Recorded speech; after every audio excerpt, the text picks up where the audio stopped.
Bonjour à tous, nous sommes le lundi 27 avril, ouverture des marchés dans 2 minutes environ.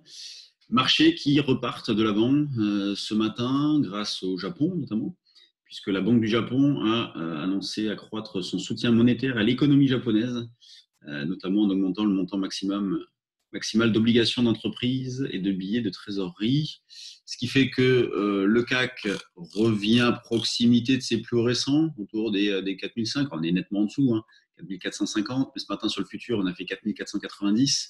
Donc sur la bougie de 8 heures, donc on revient plutôt dans le haut de la zone, après avoir tenu la semaine dernière dans le milieu de la zone dans laquelle on évolue depuis pas mal de temps, 4550, 4150.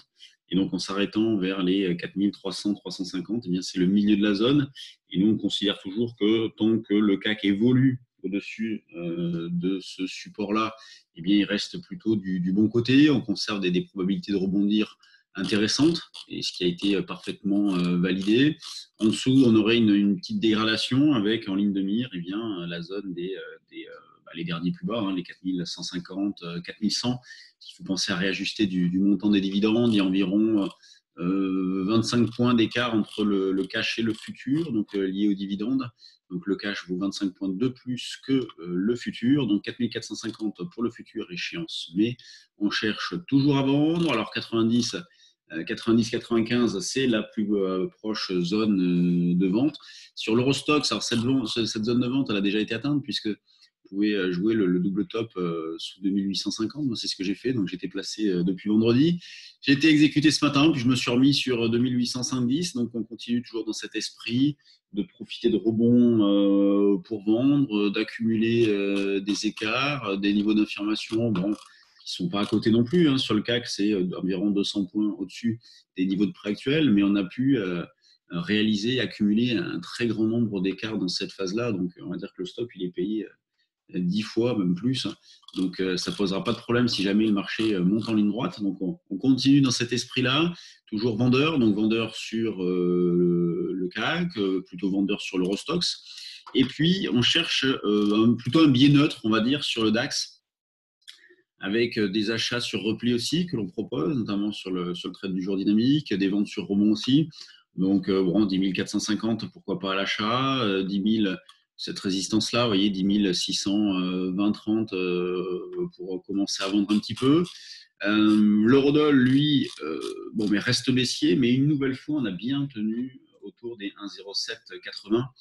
Donc, même si on a eu une incursion en dessous vendredi, nous, on ne recherchait pas à vendre hyper vite dans cette phase-là, on était plutôt méfiants. Donc, il y a raison, puisqu'on a eu un beau rebond.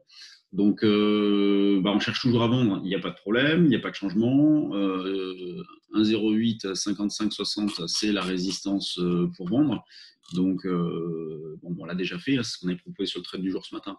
Donc, on l'a déjà fait, et puis on va essayer de se racheter vers 1,08, 10, 20.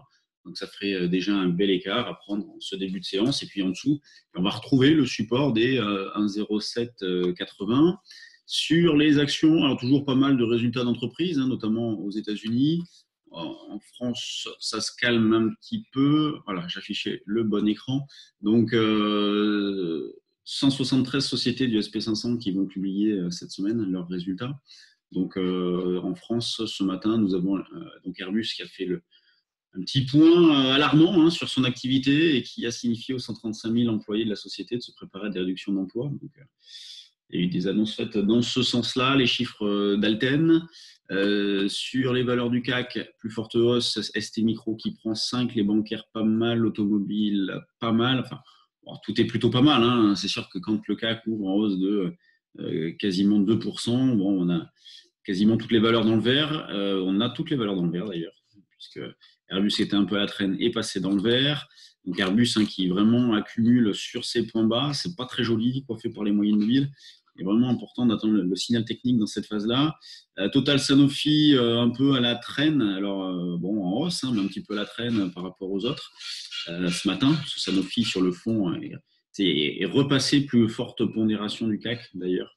Donc, il y a quelques temps, c'était Total devant LVMH et en troisième Sanofi. Et maintenant, c'est Sanofi en 1, LVMH en 2 et Total en 3.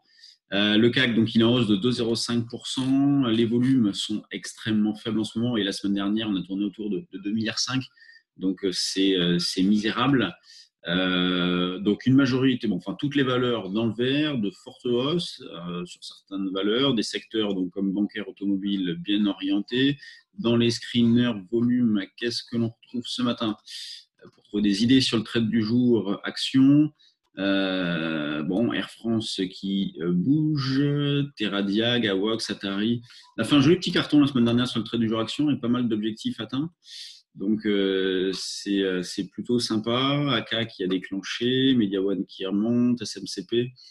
Donc, ça, c'est Sandro Mage et Claudie Pierlot. Bon, Viel. Compagnie des Alpes. Bon, je vais regarder s'il y a des idées là pour la semaine.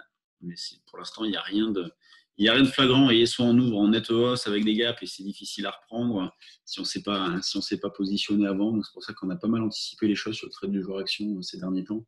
Et donc, ça s'est bien passé. Bon, bah, je vous laisse. Nous, stage futur cette semaine. Donc, lundi, mardi, mercredi. Et puis jeudi, des trading live. Donc, exceptionnel, dans la mesure où habituellement, c'est le deuxième jeudi de chaque mois. Et là, on a décidé de le faire cette semaine. Le dernier a rencontré un vif intérêt. Donc, bah, si jamais vous souhaitez participer, c'est jeudi, on partage une matinée de trading avec vous. Vous voyez nos écrans, vous pouvez nous poser vos questions, vous pouvez dupliquer nos opérations. C'est sur inscription, c'est payant, c'est sur notre site, donc www.percevalfinance.com. Vous trouverez tous les renseignements. Allez, je vous laisse, on va attaquer le stage et à demain.